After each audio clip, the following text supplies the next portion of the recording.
Ndalario bange piny poko yudo resruok kalore kod ng'anyo mar Gen Z makoro weyo lit e chuny ji mopogore opogore kamoting'o jonyuol kaachiel koda wede mano wito nyithindegi e ng'anyo makamano kaachiel koda weg ohala mabende koro ne wito mwandu manego nyaka sani pok oyangore kimedo kaachiel koda sirikal mabende koro mwandu mage nokethi e ng'anyo makamano. Gie thuolo ni jotelo mopogore opogore kamoting'o jotend siasa koro seyo migepe mopogore kuom nyayo wach makamano kata ng'anyo makamano mabende koro weyo ka chuny ji nigi lit mopogore opogore nyakora mogi.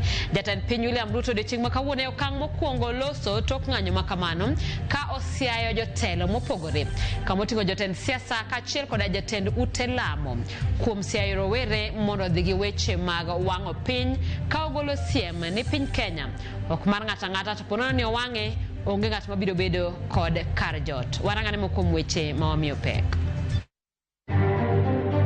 What is your plan? So, you're telling these young people to burn the place.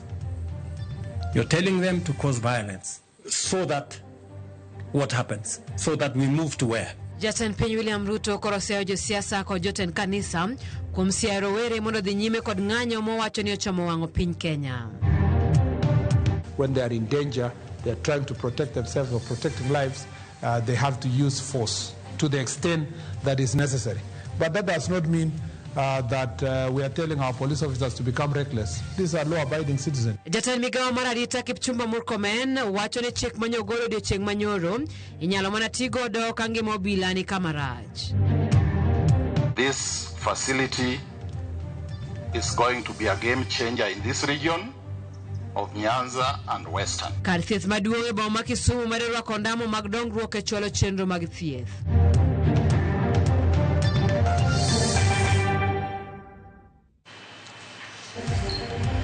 Jokoromogi wabiro ni achiel kachiel e mbui mar Facebook, ido wakanyo bende e mbui mar YouTube. Inyalo tuwa kodwa namba mar ote machuoko yao manari adik auchiel nono bende wantiere kanye mbui mar X, e mbui mar Instagram kachiel koda mbui mar TikTok. Machiegni nyinga Simfrozo Kinda, jaloko marwa en Belinda Phillips. Kawacha kwa ni jatend piny William Ruto koro seyo josiasa kod jotend kanisa kuom siayo rowere mondo dhi nyime kod ng'anyo mowacho ni ochomo wang'o piny Kenya duto. Ruto moloso ndalariyo tok ng'anyo manoba kod rowere mag Gen Z onyiso jogo ma ok mor gi tende mondo bi kod chenro mong'ith mar bero piny Kenya. We will not have a country. Yes. And the country does not belong to William Ruto. The country belongs to all of us. And if there is no country for William Ruto, there is no country for you. Gikone jatend piny ogolo duonde ndalariyo tok ng'anyo manobagi tarik 25 dwe ni kod rowere mag Gen Z moweyo kadhano moyo apaka uchielo wito ngimagi kod lal matara ni mwandu mag sirikal kod wego helni. Ruto mane loso e kar romo maduong' mar KICC e romo manokelo kanya achiel jotend sirikal kod wego helni matindo e pachoka ogolo siem ne jotelo e pachoka moseyo kuom siayo rowere mondo kel tulo. And I want to ask the leaders, religious leaders, political leaders, who are encouraging this movement towards violence and chaos and anarchy. What is your plan? So, you're telling these young people to burn the place. You're telling them to cause violence. So that what happens? So that we move to where? Jatend piny olero ni osebedo ka owinjo gima jopiny wacho mak mana dwaro makamago golo siem ni ok nyal yudi e yor ng'anyo kod ketho mwandu. They have said they love Kenya, but they hate the leaders. And they have talked something about one term. And they have said Ruto must go. Those are the things I have listened to. Tell me how you want me to go. What?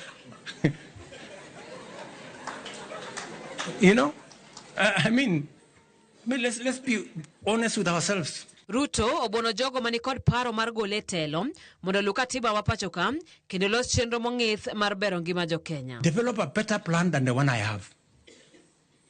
Yes. The one that creates more jobs than the one I have. The one that brings down the cost of living than the one I have. the one that creates more opportunities for the young people of Kenya than the one that exists. Bende Ruto yuago lal maduong' mawego ohala noyude ng'anyo makamano kosingo matiyo gi teko ma en godo e chiwo rita ne ohala mitimo e pacho ka. We had many people with businesses on 24th. Today, they are living in squalor. They don't know what to do next. You know, and there are people who are telling us, oh, 25th was very successful. Really? It was successful? With people having died? With so many people hurt? With so many business destroyed? Magi timore kinde manyuola mag rowere manoyudo hinyruok e lwet obila e kinde ng'anyo yuago ratichgi ka johala manoyak mwandugi bende ni kod chuny lit e wi lal maduong' mane giyudo. Kapod wantiere weche mag ng'anyo makamago en igo jotwech adek nowito ngimagi e tesend obila ma Ndunyu Njeru e kaunti ma Nyandarua otieno manyoro tok maloyo ji 40 monjo tesendno ka gidwaro we thuolo achije 4 mag kuo jamni. Jopinygo mane nigi ich wang' kendo omanore kod gig lweny kod petrol notiyo gi mach kendo tesend obilano nokelo tho achije 3 manodinegi kanyo ka achiel kende ema notony. Obila notemo tero kata keyo jopiny to ne ologi teko ka mach no bende no wang'o. Jotend obila noloso romo gi jodak kata noloso romo gi jodak kawuono e twak e yor magi nyalo duoko godo kwe.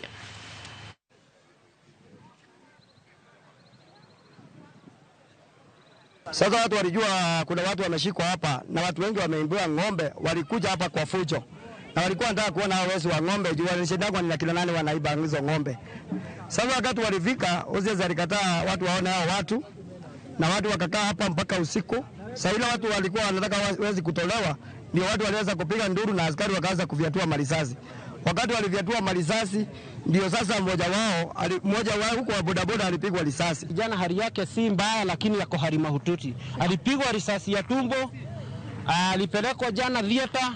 Sasa anaendelea kupata nafuu, lakini kijana hayuko poa vile. Tafadhali tujenge uhusiano wetu.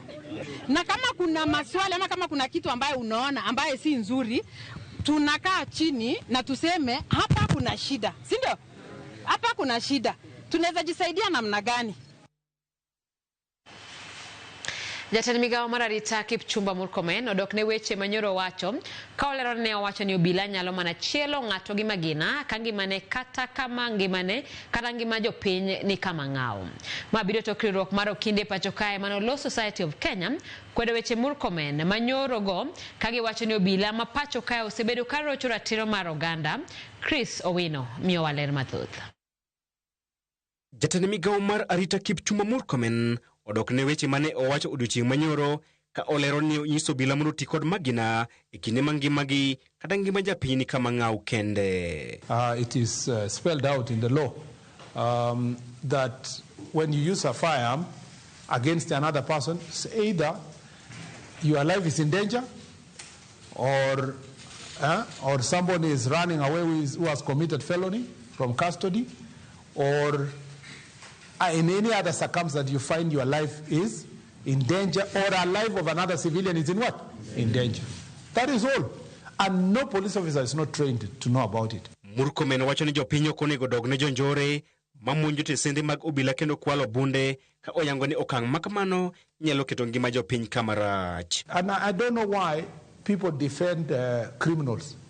I see people defending criminals. When I say that somebody has robbed police station of a gun and then is running away with a gun, then with that gun he can either hurt a civilian or hurt a police officer. I am being told that, you should just arrest him. Now how will the police officer arrest someone who already has a gun? Then that gun gets lost like the ones we lost in Dagoretti. Civilians having 4 AK-47s. How many families are in danger now of being robbed or businesses or something of that sort? Magi biro seche machuok kende bang' riwruoge makedo ratich oganda kaachiel kod riwruok mar okinde pacho kae LSK keto Murkomen e tago maliet e wach mar miyo obila thuolo mar chielo gi magina joma odhi monjo tesende obila. LSK oseo wachno kendo nyiso obila ni Murkomen onge gi teko mar golo chik makamano, weche mane osir lwedo kod okil Kamalo Kadan kan okach. Kiyudo amri kaka mano, ng'ama dhi tiyo gi bunde ene ma chik dhi luwo, ene ma ji bro luwo, ene mi bro tere e court. Kinyalo paro 2007 nitie General Ali manoter Hague. Notemo wacho ni anto no nyisa gi kianga, onyisa ni hapana. In a maichio that order to joma beo tiyo gi that order onego bedni imakogi. Koro ka Murkomen bukre ni ati koro nyiso obila ni gitia gi mach gigo ji bunde. Mano gima kirango chik ma international law okoyiego, chikwa ka e Kenya okoyiego, to en gima ng'eyo ni kata sani Law Society of Kenya gi kata wakili kata ng'at moro amora nyalo dhi e court sa. LSK wacho ni chik mar chielo ng'ata gi magina en chik manyalo mana tigo e kinde ma ngima obila kata ngima japiny ni kama ng'ao. E twak mare kod jofwamb weche odhiambo manyoro, Murkomen ne oyango ni maromo tesende obila 9 ne omonj kod jong'anyo, mano ma owacho ne en chenro mar kwalo bunde mag obila. Mtu mwenye anatupiwa mawe polisi anataka kuua polisi, ati atakuja kubembelezwa, unafikiria bunduki ni mandazi? LSK osiemo obila moro amora mabiro tiyo kod teko mathoth e wuondruok ni giluwo chik mane ogol kod Murkomen ka owacho ni biro chwalogi e doho. Weche makamago bende ne oselwedo kod riwruok makedo ratich oganda e kaunti ma Nakuru mideno ni Inuka Kenya ni sasa. Magi biro e kinde matime mag monjo tesende obila e pacho kae osemedo kamedore odiochieng' ka odiochieng'. Chris Owino, Ramogi TV, Nairobi. Pero kama nya Chris Owino kawadhi nyime ni ogaye machon mardo David Maraga koro lieko ni omaye jochiwari tamage. Matimore mana ndara riyo tok Maraga yoro ng'anyo mar rawere mano bagi bwa ma Nairobi tarik 25 dwe mar 6 higani. Maraga bende sebedo ka seyo bila kuom tiyo gi teko mathoth e kinde ma girakore gi jong'anyo. Jafo marwa Efi Nyakidi ni kod ler mathoth. Ndala riyo tok riwore kod rawere e ng'anyo mano bag tarik 25 dweni boma ma Nairobi. Ogai machon ma doho David Maraga koro yango ni omae jorit mage. Ng'anyo ma tarik 25 nochan mar dhialo rawere mano wito ngimagi kod mago mano yudo hinyruok e kinde ng'anyo mar kwedo paro ma chik omenda ma higa 2024 2025. Kata kamano, rakruok e kind obila kod jong'anyo nomono chenro no dhi nyime kaka nochan, wirani kata Maraga nobane iro malungo wang'. Ei ote mare, Maraga oyango ni tarik 25 dweni odiochieng' mano riwore gi jong'anyo. Achiel kuom jochiw arita mare nomi chik mondo kik chop tich mar dino winjore odhi e tiegruok moro mar obila. Odiochieng' maluwe mano tarik 26 noyudo ote ni jochiw arita mamoko nomi chik mondo dog kuonde mane gisebedo ka gitiye.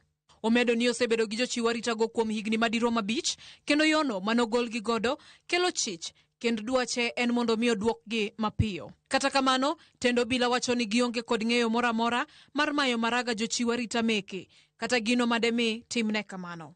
Komachielo, ten migao mar arita pachoka poko yango kaponono giseyudo bende ote makamano. Maraga osebede opara manyime e sundo piny owacho mondo miyo kawo okang' mager machik ne jogo mitudo gi nek mar rawera kendo japuonj Albert Ojwang'.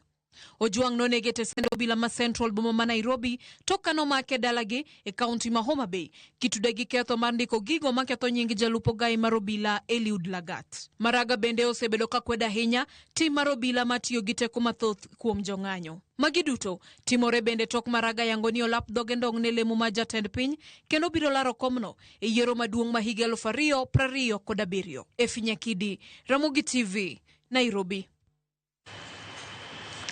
Moko mrowere koro kwedo tim mar monjo kuonde ohala e kinde ng'anyo mano bedo tich ang'wen jomane. Rowere go wacho ni nitie josiasa moko madonjore e ng'anyo mar rowere kendo tiyo gi kweth njore rocho ng'anyo. Gijo rowere mag Gen Z mondo miyo ti gi yore mamoko minyalo ti godo e yudo ratiro ne jogo mano wito ngimagi kod yudo hinyruok e ng'anyo ma higa mokalo.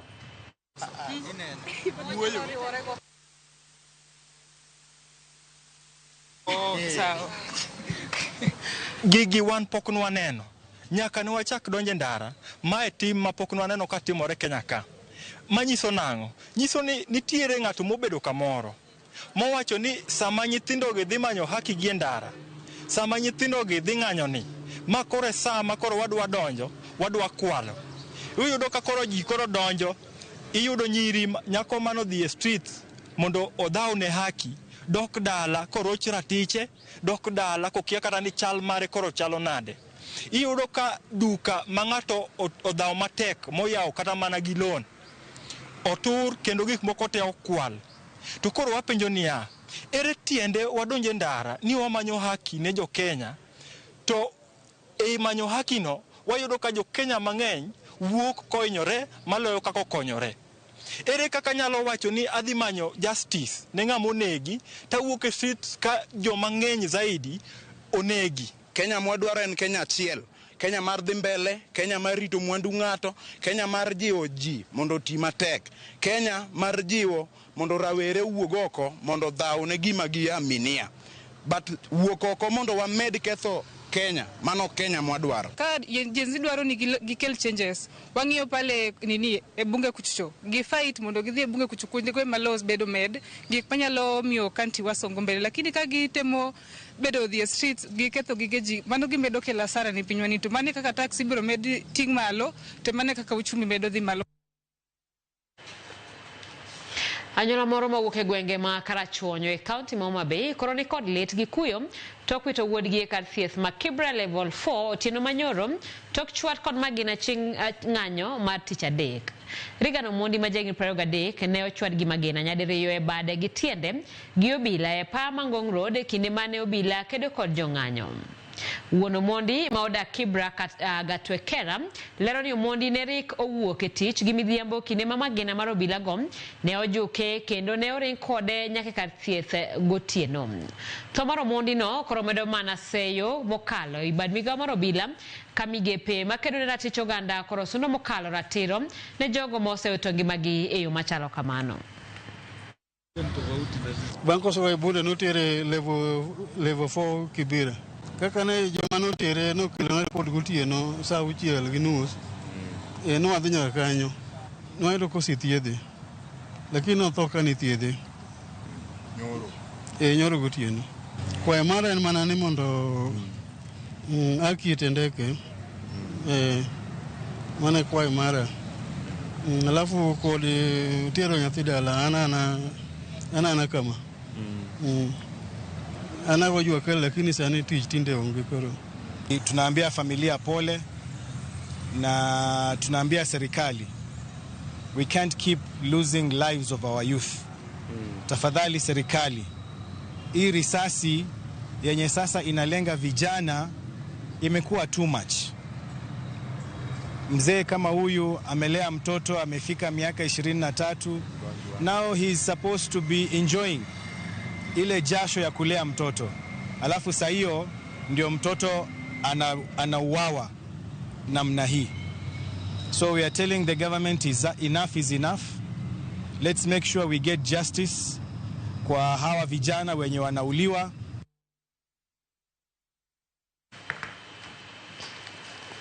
Kopogore gi mano ni riwruog jopuonj mar NAT kaachiel kod mano mar KUPPET oramo ni ok gibi keto kokgi e winjruok manyien midendo ni CBA kadiponi duol mar CBA biro rem kata duol mar CBA biro rem medo jopuonj osara manie kind kwan 50 kod 100.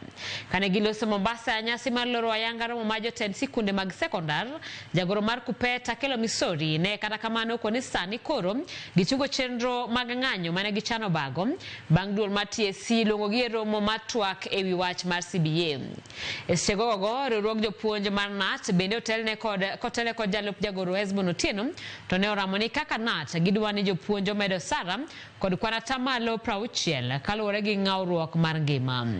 Moko kuom dwach jopuonj ma bende ne onyiedhore e romono mar Ndala Beach en dwaro ni piny owacho omedo omenda ma ichulo ne skunde. To kendo wadwaro ni postgraduate allowance bende ochiw ne jok manigi tiere gi masters to gi PhD. To kendo wadwaro ni mondo chul gimiluongo ni risk allowance ne jopuonj mapuonjo kuonde ma nitie tungni mang'eny machalo kaka banditry ma kudhok ma jopuonj yudore e crossfire to kata areas manitiere terror attack.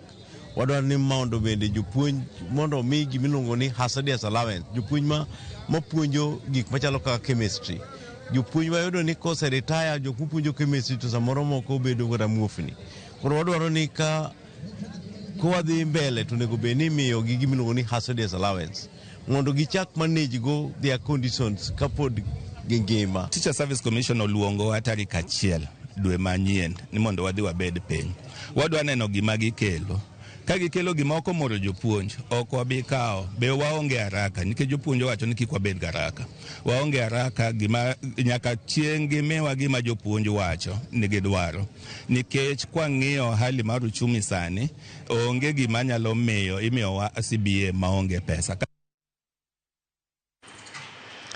Nyakoromoge kanyo wadon mondo mi wakaw yweyo mokwongo chenro en marang'ich welo sa 1:18 aneno ka utomo lokara mogi TV anja mtawo dawase boda chenro chopono maler sana from Agoro Pacho kaka pile waneno habari kawan Odili Gardens Kisumu kendo Ramogi TV lera dua Mosna Honorable Rose Nyamunga Honorable Oron MP Kisumu Central Governor Nyong'o kod manen Ma an Jono Nyango from Owiti Foundation CBO. Erokamano Ma Evans Oyuga Wasonga Wood Konge Abudho kod Rosemary Oyuga gi Mark Opio gi Lady Jeno Kongo Men Jamboka gi Morris Ajuang Akuku Jabwaja gi Madam Maureen Owino mar Nairobi. Iwacho kanyo lera dua kendo waneno habari kawano Odili Gardens Kisumu apani otema kamano asesomo Ramogi TV an jamta wodawasi otemari bende asesomo iseure mang'anyde Ramogi TV an Martina Chieng Lago kawuok Ruya Buche aneno Ramogi makare kan gi mama na Nyalago Mosna Bishop Mara Charles Mayoga mar Israel CA. Erokamano nyakora mogi sachel dakika 19 wakaw yweyo mokwongo chenro marang'ich welo kikidhi mabor pod wantiere kod lipode mamoko mawaikonu.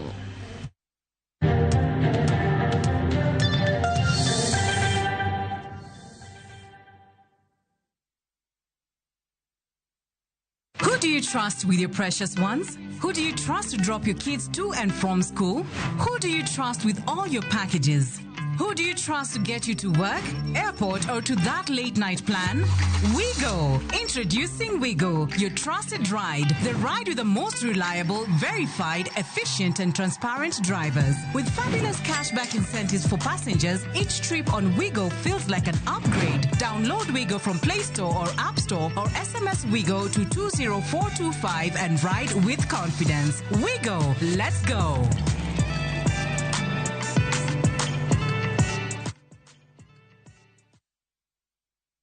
Royal Mabati Factory Limited yud mwandu wa ginengo mogonyore e uso mar dir higa. Corrugated to kod box profile e nengo mar $405 kende mita ka mita.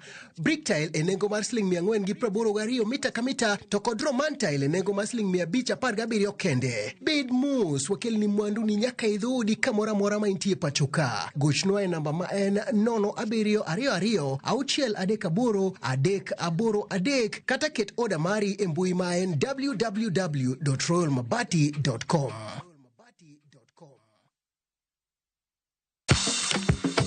Nairobi bende iseikore Fish Market Live Nairobi Edition. Geso tarik 28 dwe mar auchiel higa ni kochakore saa 7 mar odiechieng' nyaka che. Costa Ojwang gi The Fishers Band kelo ni budho mapek Uhuru Gardens Nairobi. Chungolo kaka Susan Owiyo, Prince Inda, Winyo, Bran Sigu, Okelo Max biro kelo ni ngolo ma live e stage. Kautiko mari sani kokale social media pages mag Costa Ojwang mondo idhi winj meet mar Fish Market Live Nairobi Edition kosirni kod Ramogi TV, Ramogi FM kaachiel kod Citizen Digital. Kick by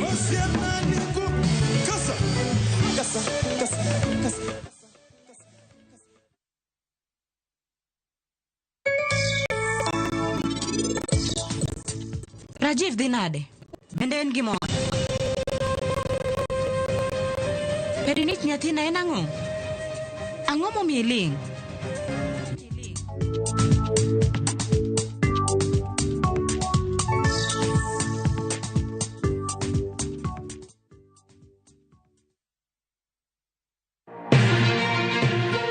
Kowuok e chuny boma ma Nairobi, machiegni gi Naromoro. Kokale gode koda ore kendo mol e gwenge duto ma pacho ka. Okinyi kokinyi wayango ni kaka piny oru. Ma en rupe. Kama wami nonro to kod chal mar fwambo. Wa encourage conversation. Wamenyo ni weche mamako ngimani.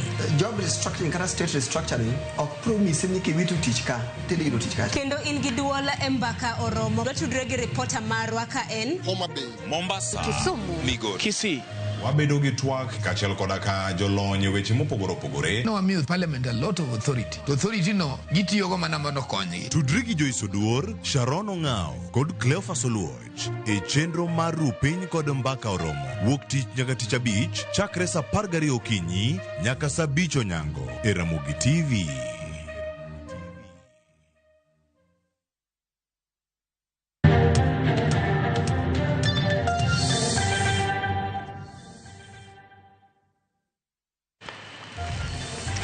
Machiegni kendo Ten County ma Siaya onyiso ikruok margi mar telo e gedo mar kar keyo teko e yor nuclear, chenro mabiro keyo teko maler ne oganda kendo konyo kedo gi lokruok e kor lwasi.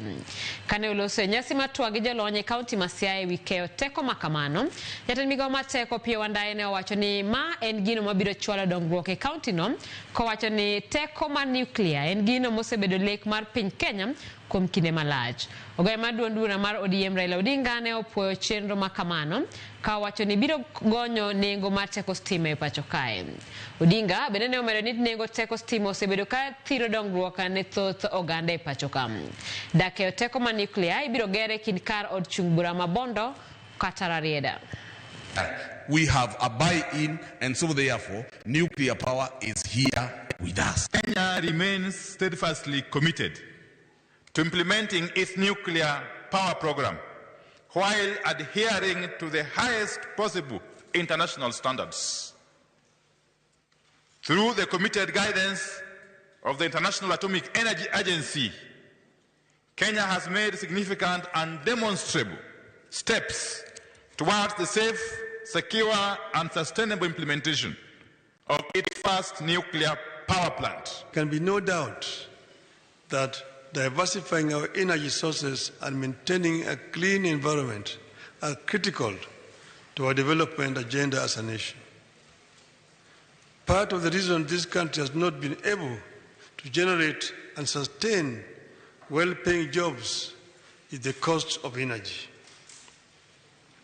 A number of nations, including here in Africa, have reached the decision that the use of nuclear energy to generate electricity is one of the cornerstones of sustainable development.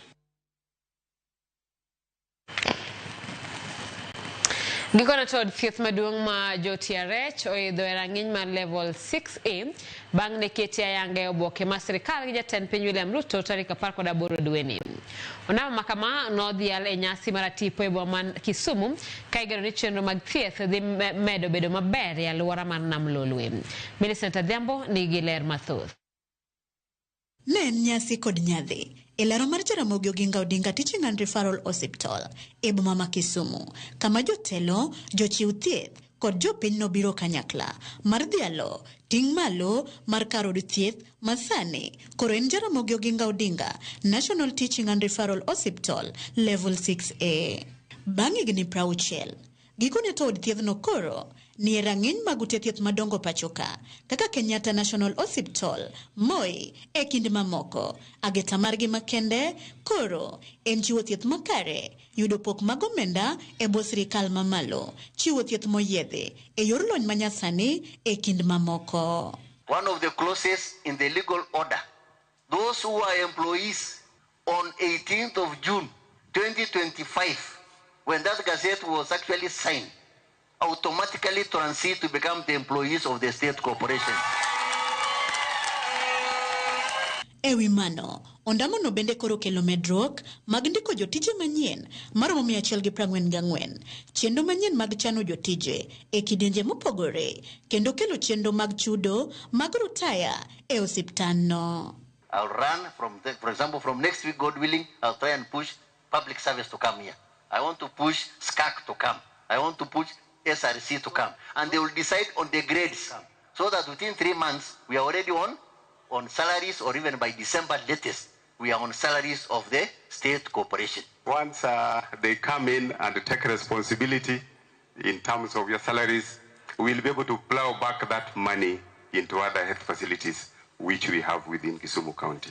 Moko kuom gigo, mochiro Jaramogi Oginga Odinga National Teaching and Referral Hospital, e rang'inyno, en okenge madito mosegoyo e thuolo mar higa achiel kochakore e yaod thiedho choke, yaro wards mag jotuo moheore ICU, nyiewo masinde manyasani e nengo mar Sh90 e kind mamoko kaka yor bero thieth ne jopiny. Our performance so far is 1.5 billion, and the actual cash realization, that is what has been reimbursed, is 1.1 billion. Equipment was a major issue. SAT and approved almost over 90 million. We have recruited in total 144 staff the last 1 year, just because of the expansion of the services we have had.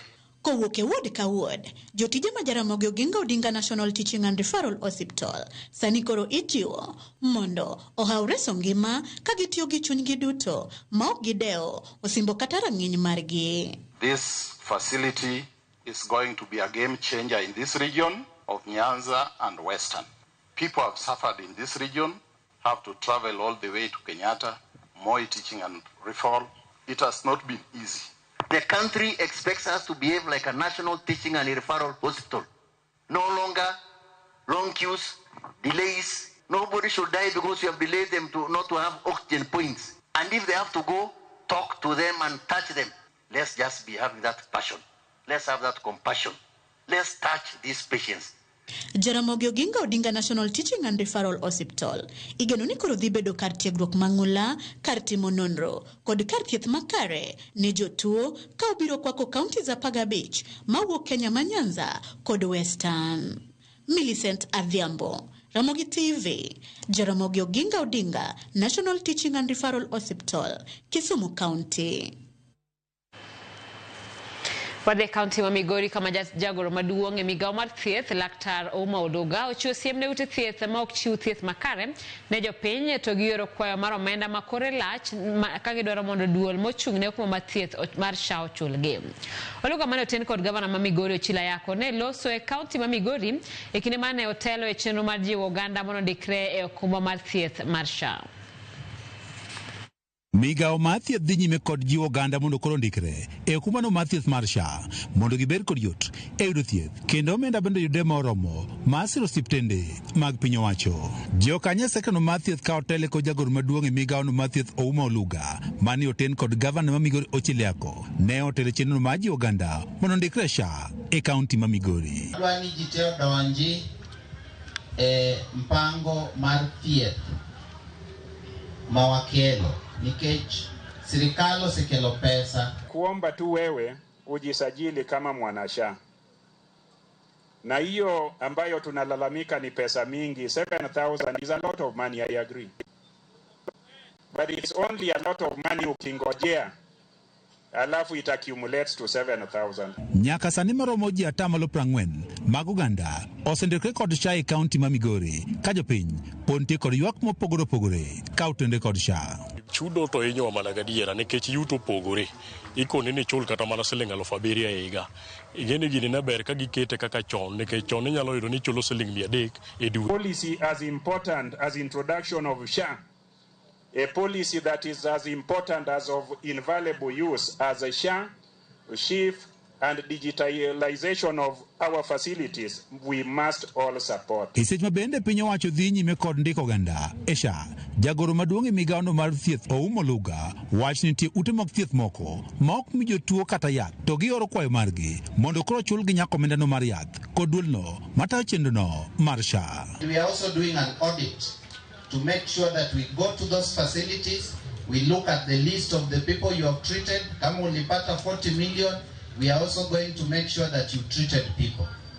Kwa sababu kuna hospitali zingine pia unaenda hapo wanaingiza kwa SHA, they treat you but they don't give you the medicines. Oluga bende ne owacho ni gidhi kawo okang' mar chik ne kembe kata jogo eko ma bende ng'ado pesa jotich ne oro ne SHA to omendani ok chop ne piny owacho. Recently we launched a compliance rapid results initiative, because there are also some employers who are rogue. They are deducting money from employees, but they are not remitting that money to SHA. Coming after you, because it is illegal to take money from an employee. Hapo anaambiwa employer wako hawajaremit pesa. Kaka yo mane ni chenro mag SHA obedo makare, piny owacho malo, kawo tende kod mano ma kaunti ma Migori, dhi nyime kod tiyo kod lony manyasani e chwalo chiendogo mag SHA e kuonde mag thieth duto e kaunti ma Migori. Tend kaunti ma Migori kawo tende kod piny owacho malo, dhi nyime mane SHA koro tiyo e ute thieth duto maromo 177 e kaunti mangima. Sasa leo tumeleta gadgets. By Monday, from 81 public facilities, we want 177 facilities have been contracted by the Social Health Authority. Enda pale hospitali utatibiwa kwa sababu umelipa SHA, na that cost of that treatment will be refunded to that facility, so that the public money that is here hapa Migori County inaweza kutumika to serve you in another area. Gavana ma Migori chile yako ne opoyo piny owacho mamalo kuom keto omenda maromo milion 200 mar siro gero hospital maduong' ma Migori level 4. Tulipata a commitment that this Migori referral facility hapa we will be able within the next 10 months or so to complete the surgical complex. We will be able to equip the surgical complex ya hapa. George Juma, Ramogi TV, Migori. Riwruog jochiw thieth e pacho ka mano Kenya National Union of Nurses and Midwives ochoro ng'anyo margi mane gichano bago tarik 7 dwe manyien. Mabiro bang' winjruok margi gi sirikal mamalo kendo koro gimiyo sirikal ndalo 30 mano ne gichopo dwaro margi, ka kamano to gibiro bago ng'anyo. Kane gilose boma Nairobi kotene ko jagoro maduong' Seth Panyako, giwacho ni riwruogno ok osebedo kadhi maber ni mar sirikal osekoso chopo dwaro margi kama duong' magi yuago en mono mi jochiw thieth mendiko e bwo chenro mar Universal Health Coverage mondo ndik gi duol mandiko jothieth e tich e pacho ka. Bende giwacho ni chenro no mar UHC kero tije jochiw thieth go e Akuru kod Asumbi. To convert UHC nurses to permanent and pensionable. Another issue, number 2, failure to implement the SRC salary of 2024. Failure to implement the return to work formula of 2nd November 2017. Failure by the county government to negotiate and conclude collective bargaining agreements. Number 5, illegal deductions of agency fee by Kenyatta National Hospital. And if these issues will not be resolved, we can say confidently, surely, that the strike will begin on 3rd August 2025. Wadhi ng'anyo, kendo ng'anyo wadhi bedo kaka nurses ma Kenya ka. To ng'anyo wano ok dhi bedo tarik 7 kaluwore gi winjruok mabedo go. Ma timore nikech sirkal kanonen oyudo barupwa mwanyiso gi gonwa dhi ng'anyo gi yiero jotelo mag labor mochung' ne weche mag tich e county ka county mondo wadhi wabed go piny kaka jo union mondo wawuogo e weche mane wachwalo mbele. Kuom mano kaka wan joma luwo chik wawacho ni ng'anyo machakore tarik 7 wachoro mbele gi ndalo 30 mondo wami sirkal thuolo magikwayono mondo wadog wabed piny ka wan e nyim conciliator kata labor officer mar labor mondo wawinjre e mbele ofisa mar labor e gik ma wachoro mbele gi mondo gilosnwa.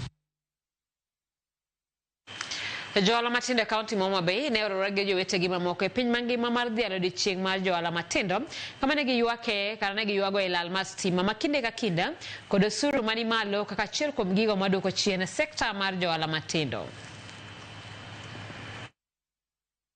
Joala matindo e kaunti ma Homa Bay ne oyudo thuolo mar riwore kod jowetegi mamoko e dhialo odiechieng' mar joala matindo e piny mangima. Nyasino manobagi e boma ma Homa Bay. Joala matindo ma uso mwandu mopogore ne oyudo thuolo mar nyiso mwandu ma gin go, ka bende ne en thuolo mar manyo chiro ne mwandu ma giuso kod manyo kaka ginyalo go okang' e pek moko ma gisebedo ka gineno e chenro mag ohala ma gisebedo ka gitimo. Kendo thuolo ma kama miyowa go mbaka kendo wayudo ni kuonde mage ma samoro adi gimoro diya kenda to adich kenda to samoro dio nyawadwa to lingo do kocha kwago mbaka kamae to wayudo ni ere yo ma wanyalo wuok godo e wachni. Ne wang'iyo ni to wan johala matindo bende nyalo yudo kamoro mondo mi gipuonjre kendo mondo mi gibende gifuom rieko mar timo ohala e yo moro makare kotudore gi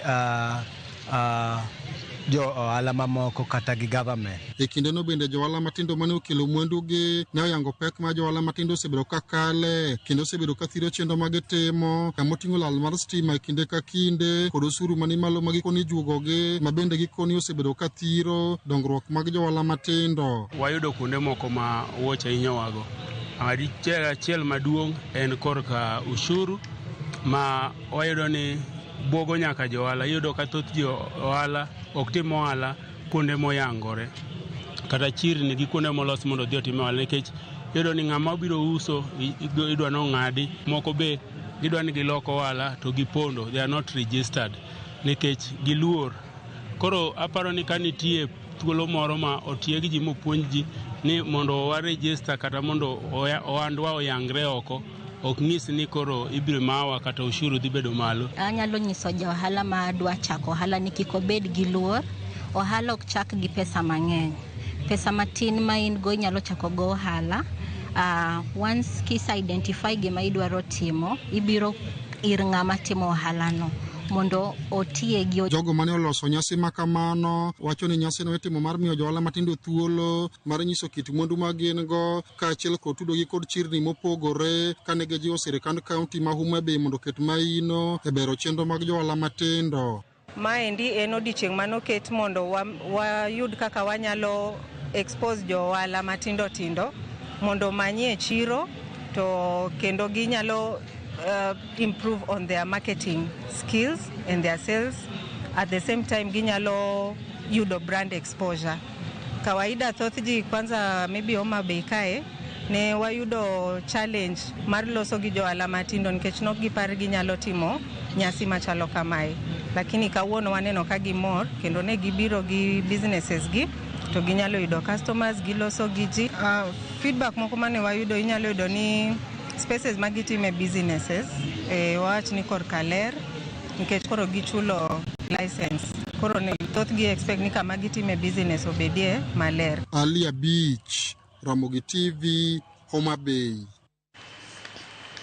Jatend migao mar pur kod pith mar jamni Mano Mutai Kagwe okwedo kethruok mwandu kod kuo dero mag National Cereals and Produce Board mayudore Maua e kaunti ma Meru e kinde ng'anyo mane obagi chieng' tich adek jumani. Kagwe nolero ni ogunde 7,354 mag mbolea ma bende bechgi nyalo romo shillings milion 30 ne okwale dero no e kinde ng'anyo.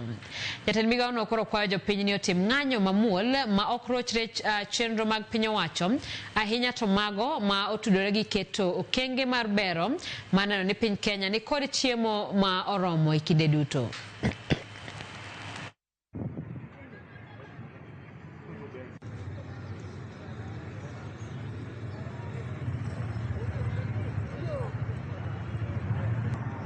Kakoromo gyodo ni mondo wakaw chuyo machielo wanano ka otemolo kairi vitali so chieng' ward game karariu wacho ni sim frozen kodi weche manyien gis chegi piny Kenya no se dhi chon duok Yesu mondo emores wa ma ok wageno kuom jotelo.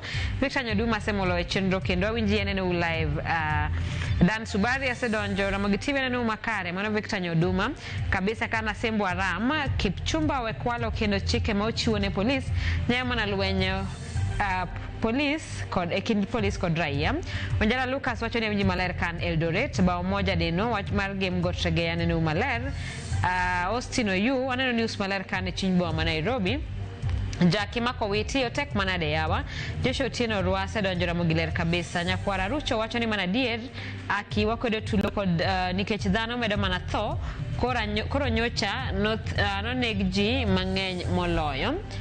Victor Nyoduma Ramogi TV ler nyowo news bende chalo lo wanano kama pinyo chomo Ansia County Ram Market Otis Pakamul mar kwa bwai radhore aworo Judy Nyaramula aneno angichwelo kan ka West anawol gi Kenya ni Sami wacho Ramogi makore maler Misori Rarieda Siaya County wadogi weche mathoth kikidhi mabor.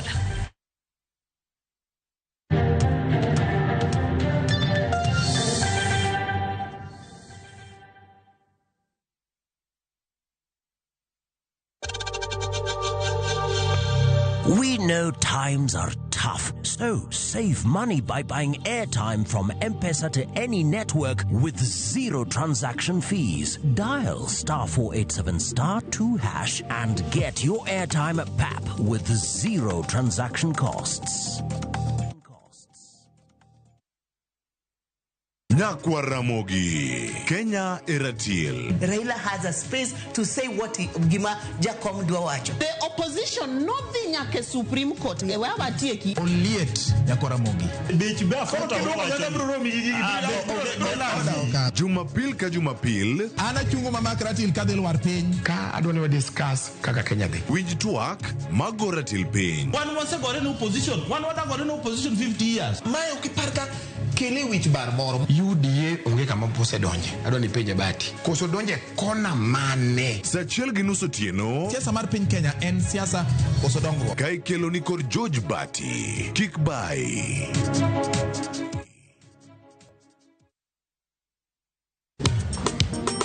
Ticha beach kocha kore saa ng'wen otieno nyaka saa auchiel. Lakini ni mixes maliet kabisa mag Luo Rumba, Luo Benga kachiel koda jawa maliet pa.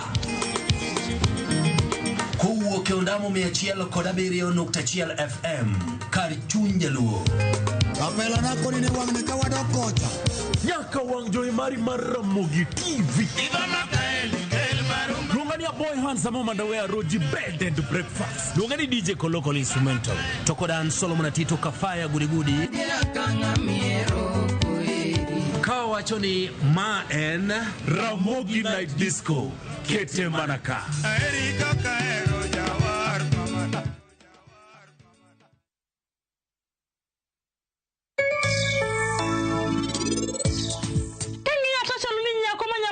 Weche mobedo repaired. Ana nyalo tuongo ni wuoche manyinyi ni wuoche makata usi mapand ma usi ok dine. Osiepeni gala osedhi pesa na. Friendship kama dhano tie. Apenji gima serious. To table be unge kuma nitie. Apenji in pok iwinjo ni table pok oyudi. Ne ka ulwet nyako che igole chunyi mondo ikete e dhogi. Dhogi ni mojumie kado maliet chieng' moro. Wach matin ni osewuodhele.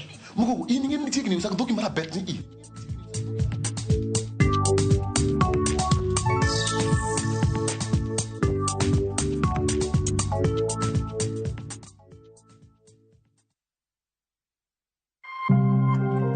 Nyuandruok mar taka. Jok mang'eny ne dispose taka kumora mora iyude dhot kama moketo kata pampas mar nyathi. Taka makelo midhiero mar alwora ahinya to kama ji odakie. Wabet ka endi to area ma wantiere ka endi ne area moro molil. Rawere okawo ting' mar rito alwora. Geso kokae king'iye te entie gi karibu dhoudi 1,000. Koro gima ne watimo wadonjo e dhoudi ka dhoudi, wapuonjo gi weche waste management kaka itimo waste separation. Ka johala kachiel gi jodak e alwora mag soko keto ler kendo thiro tuoche. Choko yugi gi konyowa nikech sam gologi to ukonyo bero ngima mar jodak maka. Chieng' Jumapil saa 1 gi saa 3 jafwambo marwa Lilian Abeta kelo ni sigana mar achiedh nade mag taka.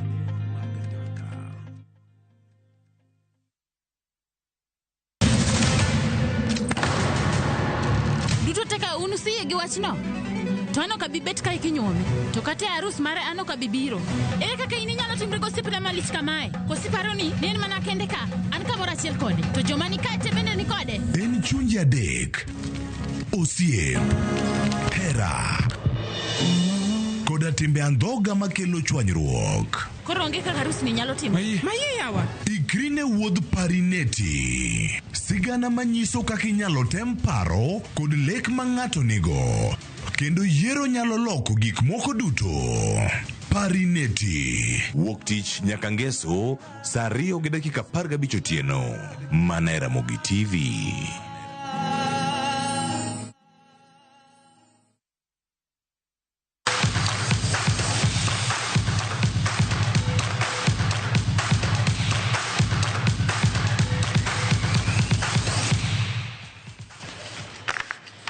Machiegni pautu kekruok oserumo e karito le bunge malewa Conservancy County Mameru motelo ne ng'weye mag lewa Safari Marathon mabiro bagi odiochieng' makiny. Moyo jong'wech 1,400 biro ringo ng'wegi e bunge malewa moting'o le bunge 5 madongo ka nowuoyo gi jofwambo. Edward Ndiritu ma en jatend obila marito le bunge malewa olero ni ikruok margi ni kare ka en gi geno ni piem gi dhi bedo makare kendo ji te mabiro yuoro biro bedo gi tudruok makare gi le. Ng'weye mag lewa ma higani biro tok bedo gi ng'ikruok higa mokalo ka kidienje mag kilomita 42, 21 gi 10 biro yudo thuolo mar laro mich mag omenda.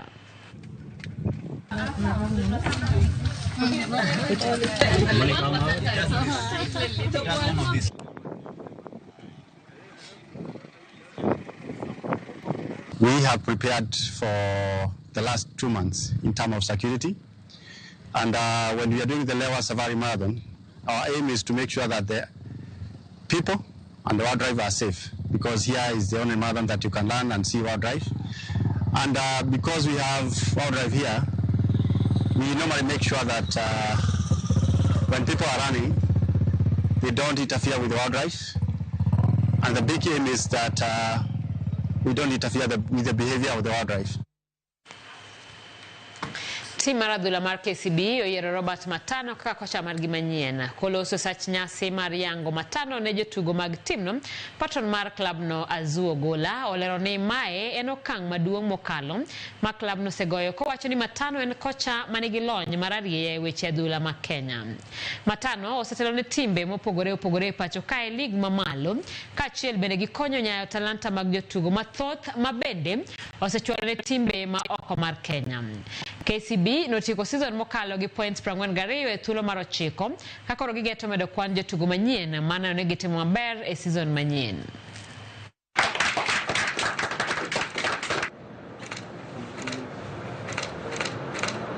Please smile.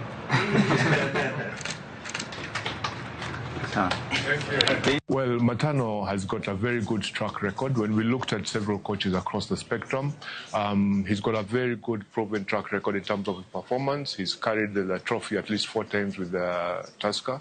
And we look at his maturity level and what he's going to bring to the team. It was stood out for us, and that's why we selected Matano for this assignment. So for KCB as a brand, we're a very big brand, and we need to put the brand where it belongs. I feel happy. I feel great. I feel welcomed. I think I belong for football family.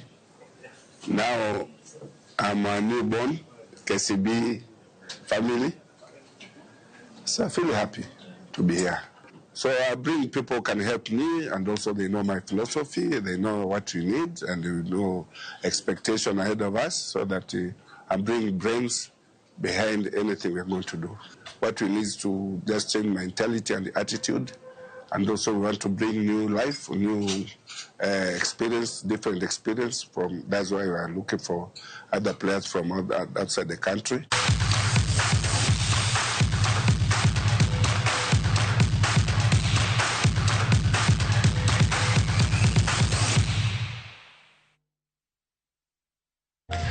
Nakora gimane makelewa giko mar weche manyien mag ang'echwelo kama na nyako mkaw thuolo mari mar bedo kodwa e chenro ni sa 1:51 kelewa giko mar weche manyien nyinga Simfrozo Kinda jaloko marwa en Belinda Phillips.